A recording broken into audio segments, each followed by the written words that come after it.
Hello friends, welcome to MG classes by Vikas sir, जिसमें आज हम लोग पढ़ेंगे एनसीईआरटी क्लास 10 का जो जियोग्राफी हम लोग पढ़ रहे थे उसका चैप्टर 5 है। इसमें हम लोग का जो सब्जेक्ट है खनिज तथा ऊर्जा संसाधन।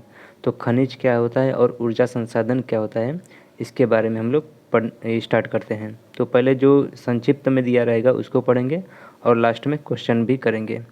तो हेवन अपने पिता के साथ दूर के गांव से गुवाहाटी आया है।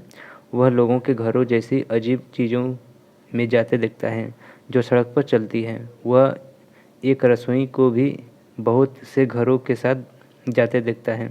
वह आश्चर्य है कि अपने पिता से पूछता है कि पिताजी, हमारा हर घर इस प्रकार क्यों नहीं चलता है जैसा कि उसने गुवाहाटी में देखा है। तो उसके पिताजी ने बताया कि यह घर नहीं है बेटा, ये बस की गाड़ियाँ हैं। हमारे घरों की तरह ये ईंटें व पत्थरों से बनी है। इन्हें बनाने में लोहा, एल्युमिनियम जैसी धातुओं का प्रयोग किया गया है। ये अपने आप नहीं चलते हैं, ये इंजन द्वारा चलित होते हैं और इंजन को चलाने के लिए ऊर्जा चाहिए। तो अब हम लोग स्टार्ट करते हैं। जैसे कि यहाँ पर कुछ और दिया गया है। तो हम अपनी रोज़मर्रा की ज़िंदगी में धातु से बनी विभिन्न वस्तुओं का प्रयोग करते हैं। क्या आप अपने घर में प्रयोग की जाने वाली धातुओं से बनी चीज़ों की सूची बना सकते हैं? ये धातुएं कहाँ से आती हैं, इसके बारे में भी आपको लिखना है।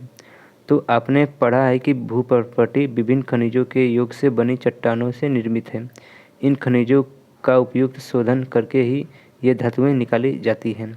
खनिज हमारे जीवन के अति अनिवार्य भाग हैं। लगभग हर चीज़ जो इस्तेमाल करते हैं, एक छोटी सुई से लेकर एक बड़ी इमारत तक या फिर एक बड़ा जहाज़ तक, सभी खनिज से बने हैं। रेलवे लाइन, सड़क के पत्थर, हमारे औजार तथा मशीनें सभी खनिज से बने हुए हैं। कारें, बस, रेलगाड़ियाँ, हवाई जहाज़ सभी खनिजों से निर्मित हैं और धरती से प्राप्त ऊर्जा के साधनों द्वारा चलित होते हैं। यहाँ तक कि भोजन में भी खनिज होते हैं जिसमें हम खाते हैं। मनुष्य ने विकास का भी अवस्थाओं में अपनी जीविका तथा सजावट, त्योहारों व धार्मिक अनुष्ठान के लिए खनिजों का प्रयोग किया है। तो इसके बाद हम लोग समझ लेते हैं कि खनिज क्या होता है।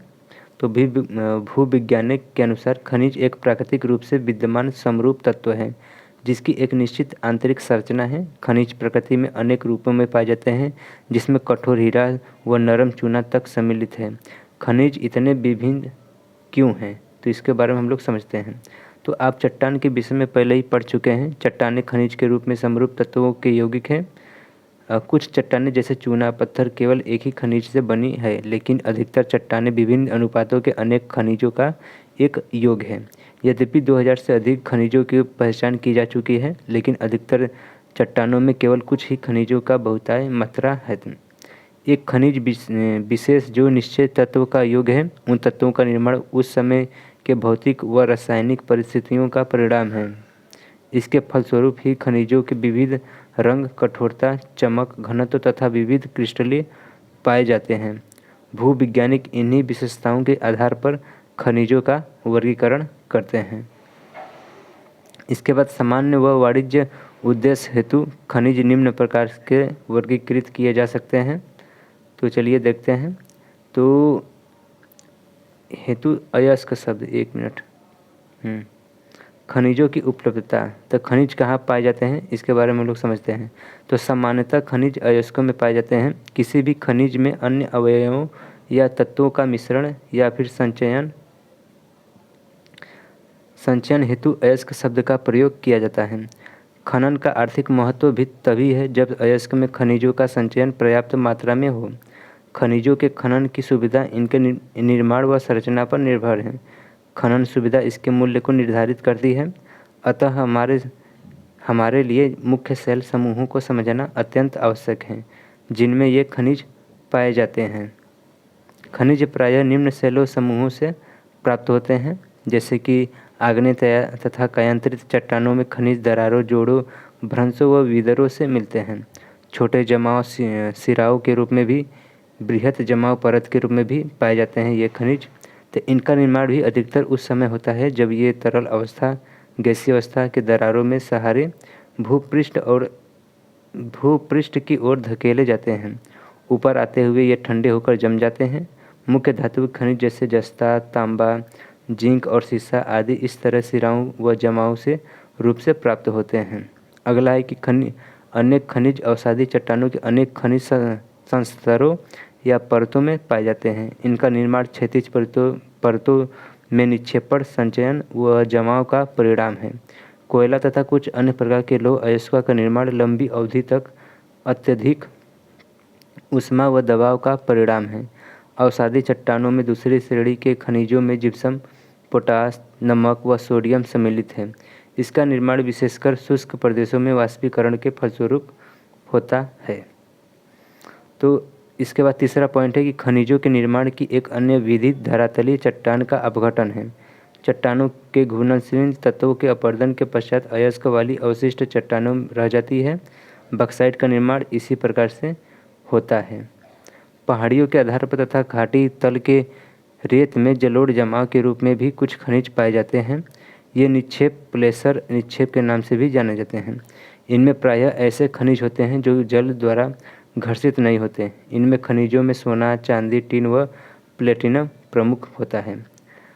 अगला पॉइंट है 5 नंबर का कि महासागरीय जल में भी विशाल मात्रा में खनिज पाए जाते हैं, लेकिन इनमें से अधिकांश के व्यापक रूप से विसरित होने के कारण इनकी आर्थिक सार्थकता कम होती है। फिर भी सामान्य नमक, मैग्नीशियम तथा ब्रोमीन ज़्यादातर समुद्री जल में ही प्रग्रहित होते हैं।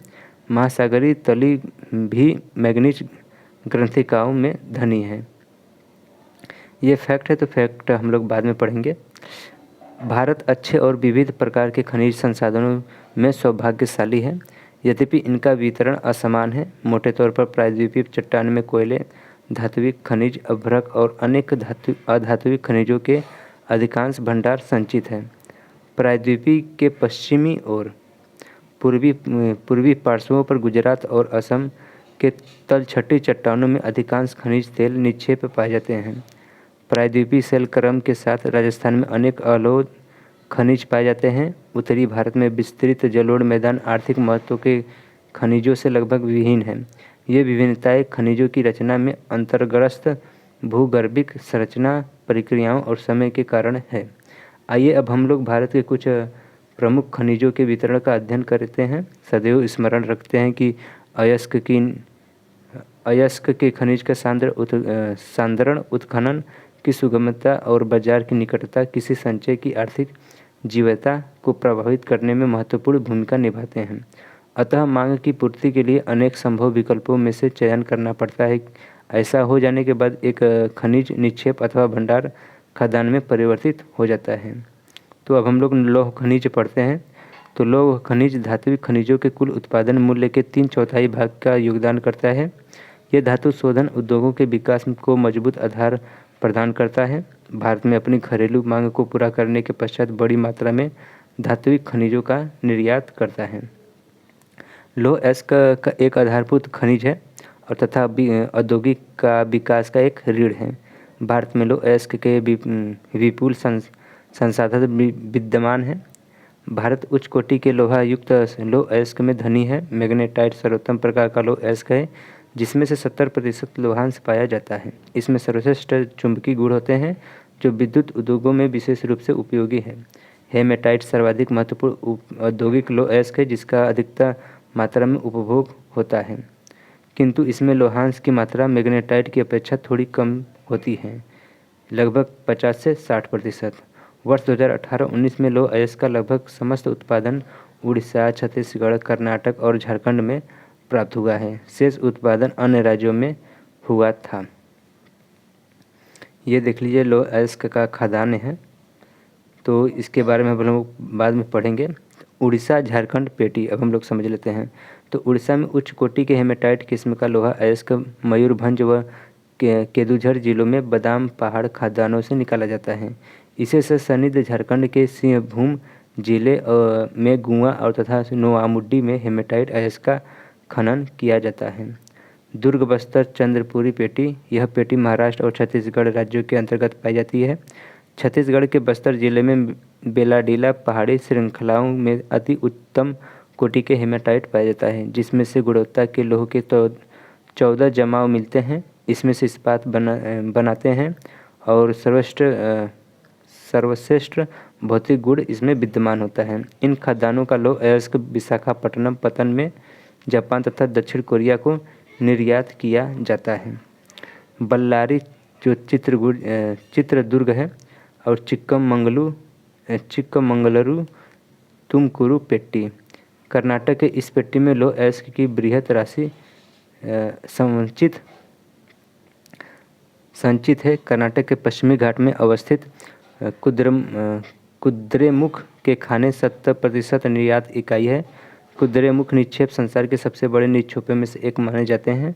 लौह अयस्क कर्दम रूप से पाइपलाइन द्वारा मंगलुरु के निकट एक पत्तन पर भेजा जाता है। महाराष्ट्र का गोवा पेटी, तो यह पेटी गोवा तथा महाराष्ट्र राज्य के रत्नागिरी जिले में स्थित है। यद्यपि यहाँ का लोहा उत्तम प्रकार का नहीं है, तथापि इसका दक्षता से दोहन किया जाता है। मरमगांव पत्तन में इसका निर्यात किया जाता है। अब हम लोग मैग्नीज के बारे में पढ़ लेते हैं। तो मैग्नीज मुख्य रूप से इस्पात का विनिर्माण में प्रयोग किया जाता है। 1 टन इस्पात बनाने के लिए लगभग 10 किग्रा मैग्नीज की आवश्यकता होती है। इसका उपयोग ब्लीचिंग पाउडर, कीटनाशक दवाएं एवं पेंट बनाने में किया जाता है, मतलब पेंट बनाने में। तो भारत में उड़ीसा मैग्नीज का सबसे बड़ा उत्पादक राज्य है। वर्ष 2000 और 2001 के देश में कुल उत्पादन का लगभग 1/3 भाग यहाँ से प्राप्त होता था, उड़ीसा से मैग्नीज। ये देखिए मैप है, तो मैप हम लोग बाद में पढ़ेंगे। अब हम लोग पढ़ते हैं अलोह खनिज। तो भारत में अलोह खनिजों की संचित राशि व उत्पादन अधिक संतोषजनक नहीं है। यद्यपि ये खनिज, जिनमें तांबा, बॉक्साइट, सीसा और सोना आते हैं, धातु शोधन, इंजीनियरिंग और विद्युत उद्योगों में महत्वपूर्ण भूमिका निभाते हैं। आइए हम तांबा बॉक्साइट का वितरण समझते हैं। तो तांबा के बारे में हम लोग समझते हैं। तो भारत में तांबे का भंडार व उत्पादन क्रांतिक रूप से न्यून है। घातवर्ध, तन्य और ताप सुचालक होने के कारण तांबे का उपयोग मुख्यतः बिजली के तारे बनाने, इलेक्ट्रॉनिक्स और रसायन उद्योग में किया जाता है। मध्य प्रदेश के बालाघाट खदानें देश का लगभग 52% तांबा उत्पादन करता है। झारखंड का सिंहभूम जिला जो भी तांबे का मुख्य उत्पादक है। राजस्थान का खेतड़ी खदानें जो भी तांबे के लिए प्रसिद्ध है।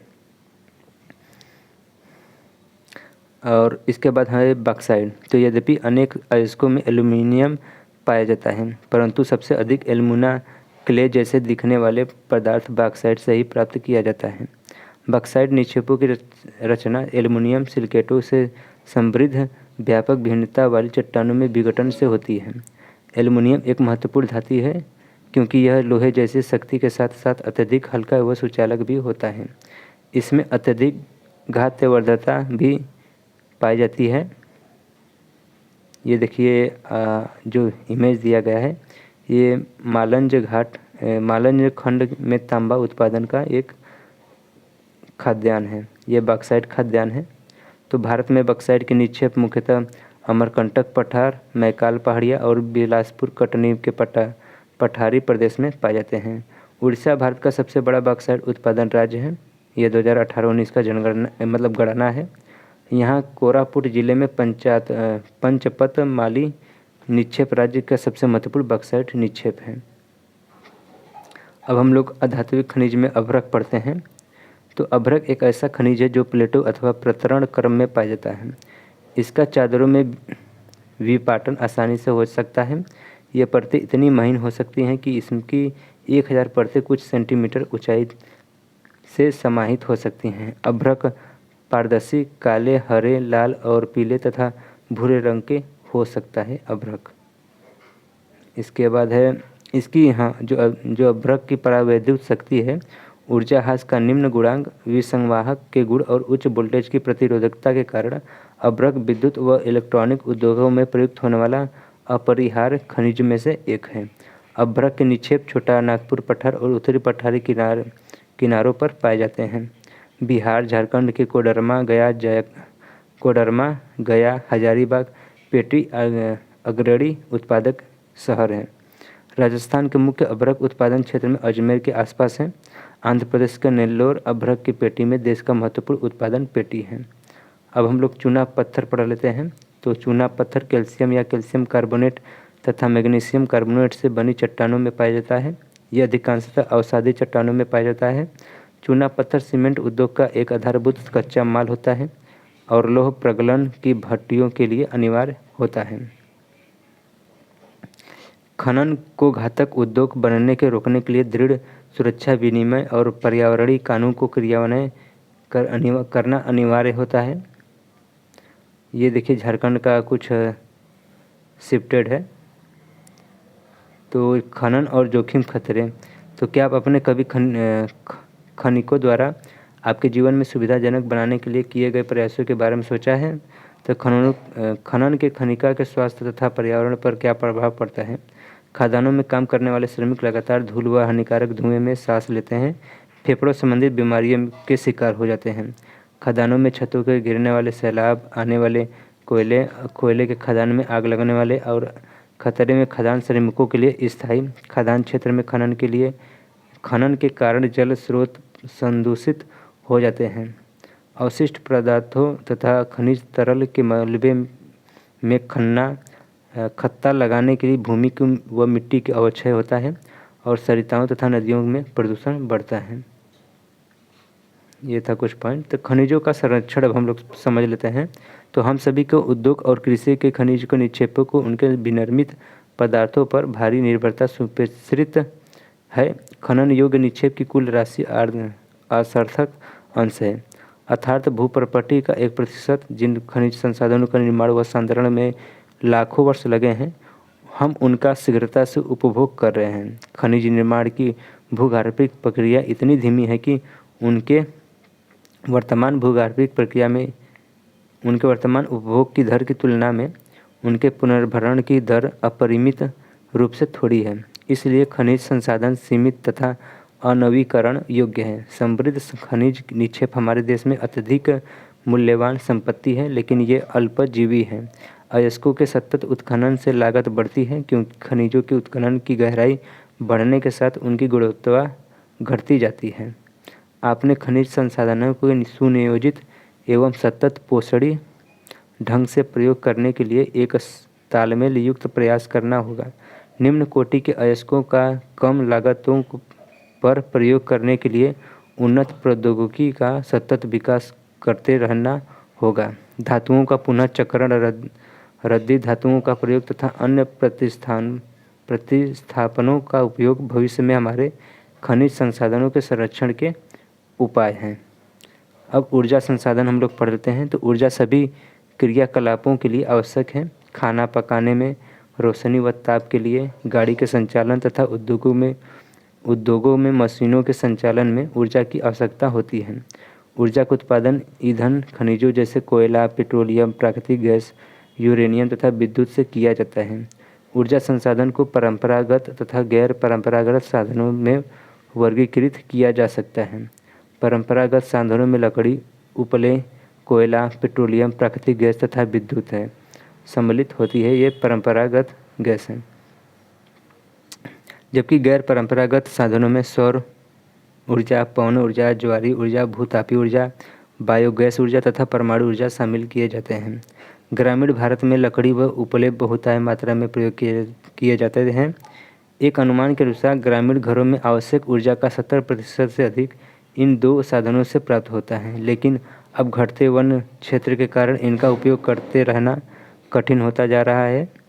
इसके अतिरिक्त उपलों का उपयोग भी हतोत्साहित किया जा रहा है, क्योंकि इससे सर्वाधिक मूल्यवान खाद्य का उपयोग होता है, जिससे कृषि में प्रयोग किया जा सकता है। इसके बाद हम लोग समझते हैं परंपरागत ऊर्जा के स्रोत, जिसमें से पहला है भारत में कोयला बहुतायत मात्रा में पाया जाने वाला एक जीवाश्म ईंधन है। यह देश की ऊर्जा की आवश्यकताओं का महत्वपूर्ण भाग प्रदान करता है।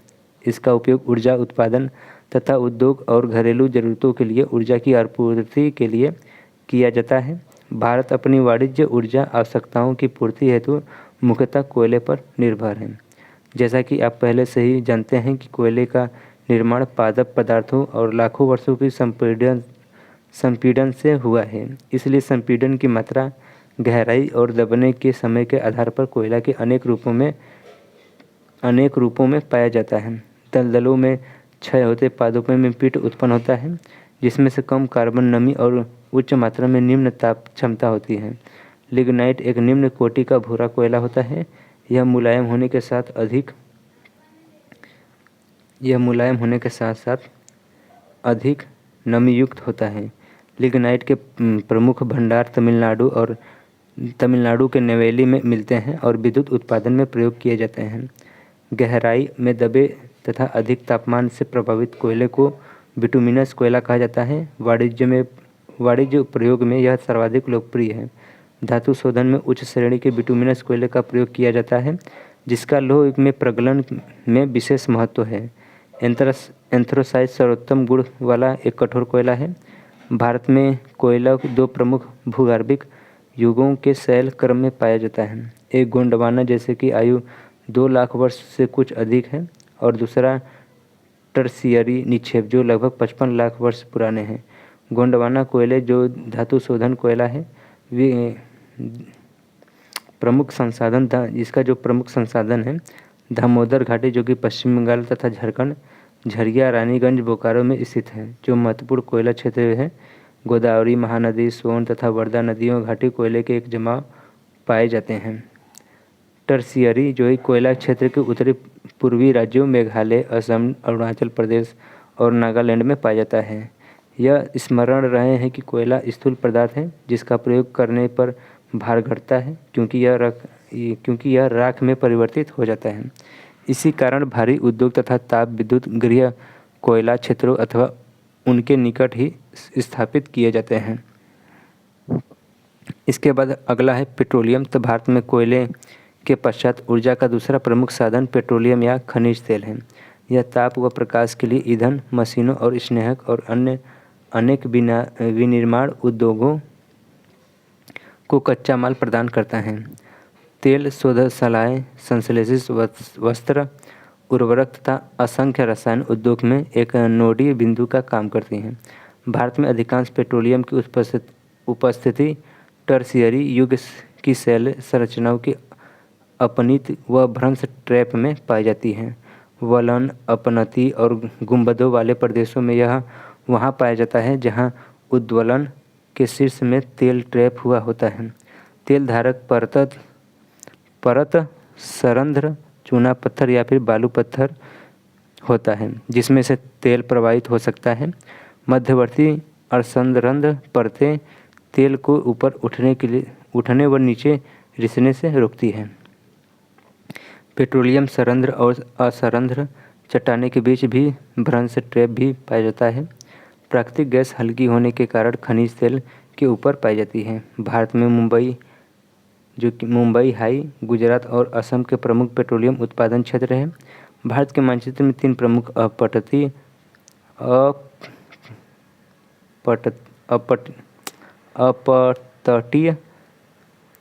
तेल क्षेत्र चिन्हित करें। अलंकेश्वर गुजरात का सबसे महत्वपूर्ण तेल क्षेत्र है। असम भारत का सबसे पुराना तेल उत्पादक राज्य है। डिगबोई, नहरकटिया और मोरन हुजरीगंज इस राज्य का महत्वपूर्ण तेल उत्पादक क्षेत्र है। इसके बाद आता है प्राकृतिक गैस। तो प्राकृतिक गैस पेट्रोलियम के भंडार के साथ साथ पाई जाती है, और जब कच्चे तेल को सतह पर लाया जाता है तो यह मुक्त हो जाता है। इसका उपयोग घरेलू और औद्योगिक ईंधन के रूप में किया जा सकता है। इसका उपयोग बिजली क्षेत्र में ईंधन के रूप में बिजली पैदा करने के लिए, उद्योगों में हीटिंग के उद्देश्य के लिए, रासायनिक, पेट्रोकेमिकल और उर्वरक उद्योगों में कच्चे माल के रूप में, परिवहन ईंधन के रूप में भी खाना पकाने के लिए इस ईंधन का प्रयोग किया जाता है। गैस के बुनियादी ढांचे के विस्तार और स्थानीय शहर में गैस वितरण नेटवर्क के विस्तार के साथ प्राकृतिक गैस का पसंदीदा परिवहन ईंधन और घरों में खाना पकाने के लिए ईंधन के रूप में भी अब उभर रहा है। भारत के प्रमुख गैस भंडार मुंबई हाई और अन्य संबद्ध क्षेत्र पश्चिमी तट पर पाए जाते हैं, जिनको खंबात बेसिन में पाए जाने वाला क्षेत्र संपूरित करते हैं। पूर्वी तट पर कृष्णा गोदावरी बेसिन में प्राकृतिक गैस के एक नए भंडार की खोज की गई है। इसके बाद ये मैप है, तो मैप हम लोग बाद में देखेंगे। ऊर्जा संयंत्र है, जो ट्रायंगल में दिखाया गया है ये आणविक है, और जो सर्कल में दिखाया गया है ब्लैक कलर में ये तापी ऊर्जा है। तो गेल द्वारा निर्मित पहली 1700 किलोमीटर की लंबी Hazari Vijaypur Jagdishpur cross country gas pipeline में मुंबई हाई और बेसिन गैसों क्षेत्रों को पश्चिमी और उत्तरी भारत में विभिन्न उर्वरक, बिजली और औद्योगिक परिसरों में जोड़ा गया है। इन गैस पाइपलाइनों ने भारतीय गैस बाजार के विकास को गति को प्रदान की है। कुल मिलाकर भारत में गैस बुनियादी ढांचे का विस्तार ट्रांस कंट्री पाइपलाइन के 1700 किलोमीटर से बढ़कर 18,500 किलोमीटर तक 10 गुना से अधिक हो गया है और पूर्वोत्तर राज्यों सहित देश भर में सभी गैस स्रोतों का उपभोक्ता बाजारों को जोड़कर गैस ग्रिड के रूप में जल्द ही 34,000 किलोमीटर से अधिक तक पहुंचाने का संभावना है। इसके बाद विद्युत है। तो आधुनिक विश्व में विद्युत का उपयोग इतने ज़्यादा विस्तृत है कि प्रति व्यक्ति उपभोग का विकास का सूचकांक माना जाता है। विद्युत मुख्यतः दो प्रकार से उत्पन्न की जाती है। एक है प्रवाही जल से जुड़े हाइड्रो टरबाइन चलाकर जल विद्युत उत्पन्न करता है और अन्य ईंधन जैसे कोयला, पेट्रोलियम, प्राकृतिक गैस व जलाने से टरबाइन चलाकर ताप विद्युत उत्पन्न की जाती है। एक बार उत्पन्न हो जाने के बाद विद्युत एक जैसे ही होती है। तेज बहते जल से जल विद्युत उत्पन्न की जाती है जो एक नवीकरणीय योग्य संसाधन है।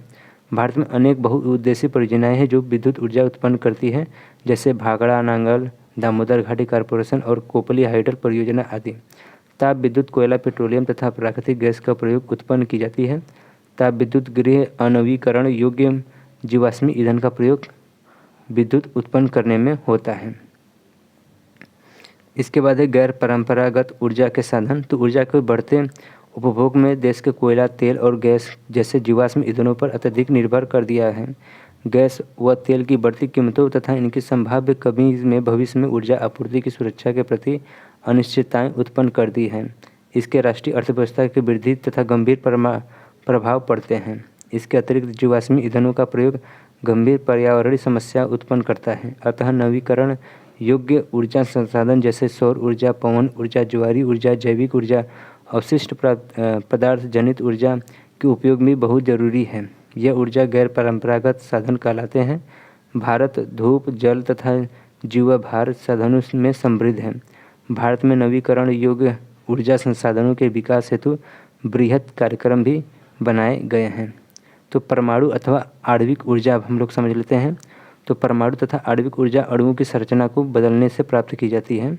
जब ऐसा परिवर्तन किया जाता है तो ऊष्मा के रूप में काफ़ी ऊर्जा विमुक्त होती है और इसका उपयोग विद्युत ऊर्जा में उत्पन्न करने में किया जाता है। यूरेनियम तथा थोरियम के जो झारखंड और राजस्थान के अरावली पर्वत श्रृंखला में पाए जाते हैं, इसका प्रयोग परमाणु अथवा आणविक ऊर्जा के उत्पादन में किया जाता है। केरल में मिलने वाले मोनाजाइट रेत में भी थोरियम की मात्रा पाई जाती है। तो भारत का मानचित्र देखना है जिसमें 6 परमाणु ऊर्जा संयंत्रों को आपको ध्यान में देखना है। इसके बाद है सौर ऊर्जा। तो भारत एक उष्णकटिबंधीय देश है। यहाँ सौर ऊर्जा के दोहन की असीम संभावना है। फोटोवोल्टाइक प्रौद्योगिकी द्वारा धूप के सीधे विद्युत में परिवर्तित किया जाता है। भारत के ग्रामीण तथा सुदूर क्षेत्र में सौर ऊर्जा की तेजी से लोकप्रिय हो रही है। कुछ बड़े सौर ऊर्जा संयंत्र देश के विभिन्न भागों में स्थापित किए जा रहे हैं। ऐसी अपेक्षा है कि सौर ऊर्जा का प्रयोग ग्रामीण घरों में उपलों तथा लकड़ी की निर्भरता को न्यूनतम किया जा सकता है। फलस्वरूप यह पर्यावरण संरक्षण में योगदान देगा और कृषि में भी खाद्य की पर्याप्त आपूर्ति करेगा। तो पवन ऊर्जा, इसके बारे में हम लोग समझ लेते हैं। तो भारत में पवन ऊर्जा का उत्पादन ही महान संभावना है। भारत में पवन ऊर्जा के फार्म की विशालता पेटी तमिलनाडु नागरकोइल से मदुरई तक अवस्थित है। इसके अतिरिक्त आंध्र प्रदेश, कर्नाटक, गुजरात, केरल, महाराष्ट्र तथा लक्षद्वीप में भी महत्वपूर्ण पवन ऊर्जा फार्म हैं। नागरकोइल और जैसलमेर देश में पवन ऊर्जा का प्रभावी प्रयोग के लिए जाने जाते हैं। ये पवन ऊर्जा का फोटो है, देख लीजिएगा। अब है बायोगैस। तो ग्रामीण इलाकों में झाड़ियाँ, कृषि अपशिष्ट, पशुओं और मानव जनित अपशिष्ट में प्रयोग हेतु बायोगैस उत्पन्न की जाती है। जैविक पदार्थों के अपघटन से गैस उत्पन्न होती है जिसकी तापीय सक्षमता मिट्टी के तेल, उपबालों व चारकोल की अपेक्षा अधिक होती है। बायोगैस संयंत्र नगरपालिका, सहकारिता तथा निजी स्तर पर लगाए जाते हैं। पशुओं का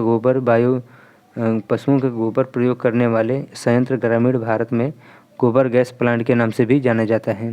ये किसानों को 2 प्रकार से लाभान्वित करते हैं, एक ऊर्जा के रूप में और दूसरा उन्नत प्रकार के उर्वरक के रूप में। बायोगैस अब तक पशुओं के गोबर का प्रयोग करने का सबसे दक्ष है। यह उर्वरक की गुणवत्ता को बढ़ाता है और उपलों तथा लकड़ी के जलाने से होने वाले वृक्षों को नुकसान को रोकता है। ज्वारी ऊर्जा। तो महासागरीय तरंगों का प्रयोग विद्युत उत्पादन के लिए किया जा सकता है। संकरी खाड़ी के आर पार बढ़ रहे बाढ़ द्वारा बनाकर बांध बनाए जाते हैं। उच्च ज्वार में इस संकरी खाड़ी नुमा प्रवेश द्वार से पानी भीतर भर जाता है और द्वार बंद होने पर बांध में ही रह जाता है। बाढ़ द्वारा के बाहर ज्वार उतरने पर बांध के पानी इसी रास्ते पाइप द्वारा समुद्र की तरफ बहाया जाता है, जो इसे ऊर्जा उत्पादन टरबाइन और लो टरबाइन की ओर ले जाया जाता है। भारत के खंबात की खाड़ी, कच्छ की खाड़ी तथा पश्चिमी तट पर गुजरात और पश्चिमी बंगाल के सुंदरवन क्षेत्र में गंगा के डेल्टा में ज्वारी तरंगे द्वारा ऊर्जा उत्पन्न करने की आदर्श दशाएं उपस्थित हैं। इसके बाद है भूतापी ऊर्जा। तो पृथ्वी के आंतरिक भागों से ताप का प्रयोग कर उत्पन्न की जाने वाली विद्युत को भूतापी ऊर्जा कहते हैं। भूतापी ऊर्जा इसलिए अस्तित्व में है क्योंकि बढ़ती गहराई के साथ साथ पृथ्वी प्रग्रामी ढंग से तप्त होती जाती है। जहाँ भी भूतापी प्रवणता अधिक होती है वहाँ उथली गहराइयों पर भी अधिक तापमान पाया जाता है। ऐसे क्षेत्रों में भूमिगत जल चट्टानों में ऊष्मा का अवशोषण कर तप्त हो जाता है। यह इतना तप्त हो जाता है कि पृथ्वी के सतह की ओर उठता है और यह भाप को परिवर्तित हो जाता है, मतलब जो जल होता है उसे भाप में परिवर्तित कर देता है। इसी भाप का उपयोग टरबाइन को चलाने में और विद्युत उत्पन्न करने के लिए किया जाता है। भारत में सैकड़ों गर्म पानी के चश्मे हैं जिनका विद्युत उत्पादन में प्रयोग किया जा सकता है। भूतापी ऊर्जा के दोहन के लिए भारत में 2 प्रायोगिक परियोजनाएं शुरू की गई हैं। एक हिमाचल प्रदेश में मणिकर्ण के निकट पार्वती घाट के स्थित तथा दूसरी लद्दाख के पूगा घाटी में स्थित है। ऊर्जा संसाधन के संरक्षण अब हम लोग समझ लेते हैं। तो आर्थिक विकास के लिए ऊर्जा और आधारभूत आवश्यकता है। राष्ट्रीय अर्थव्यवस्था के प्रत्येक सेक्टर में कृषि, उद्योग, परिवहन, वाणिज्य और घरेलू आवश्यकताओं की पूर्ति के लिए ऊर्जा का निवेश की आवश्यकता है। स्वतंत्रता प्राप्ति के पश्चात क्रियान्वित आर्थिक विकास की योजनाओं को चालू रखने के लिए ऊर्जा की बड़ी मात्रा की आवश्यकता थी। फलस्वरूप पूरे देश के ऊर्जा के सभी प्रकारों का उपभोग धीरे धीरे बढ़ रहा है। इसी पृष्ठभूमि में ऊर्जा के विकास का शतपोषणी मार्ग के विकसित करने की तुरंत आवश्यकता है। ऊर्जा संरक्षण की प्रोन्नति और नवीकरणीय ऊर्जा संसाधनों का बढ़ता प्रयोग सतत पोषणी ऊर्जा के 2 आधार हैं। वर्तमान में भारत विश्व के अल्पतम ऊर्जा दक्ष देशों में गिना जाता है। हमें ऊर्जा के सीमित संसाधनों को न्यायसंगत उपयोग के लिए सावधानीपूर्वक उपागम अपनाना होगा। उदाहरण के लिए एक जागरूक नागरिक के रूप में हम यातायात के लिए निजी वाहन की अपेक्षा सार्वजनिक वाहन का उपयोग करके, जब प्रयोग न हो रही हो तब बिजली बंद करके उसको विद्युत बचत करने वाले उपकरणों के प्रयोग से तथा गैर पारंपरिक ऊर्जा साधनों के प्रयोग से हम अपना छोटा योगदान दे सकते हैं। आखिरकार ऊर्जा की बचत ही ऊर्जा का उत्पादन है। ये है क्वेश्चन। तो क्वेश्चन एक बार आप देख लीजिएगा क्योंकि आज ज़्यादा वीडियो लंबा हो गया है। तो क्वेश्चन एक बार देख लीजिएगा और जो 20 शब्दों में लिखना है इसको, खनिज क्या है, आग्नेय तथा केंद्रिक चट्टाने में खनिजों का निर्माण कैसे होता है, हमें खनिजों का संरक्षण क्यों आवश्यक है, ये 30 शब्दों में लिखना है। और 120 शब्दों में आपको 2 लिखना है। भारत में कोयले का वितरण का वर्णन कीजिए और भारत में सौर ऊर्जा का भविष्य उज्ज्वल है, ऐसा क्यों, इस पर 120 शब्दों में आपको लिखना है। तो फ्रेंड्स अब मिलते हैं नेक्स्ट वीडियो में, क्योंकि ये हम लोगों का 5वां चैप्टर था जिसका नाम था ऊर्जा तथा ऊर्जा संसाधन, यानी कि खनिज तथा ऊर्जा संसाधन, ये चैप्टर का नाम था। मिलते हैं नेक्स्ट वीडियो में 6 चैप्टर के साथ। तब तक के लिए वीडियो को लास्ट तक देखने के लिए आपका धन्यवाद।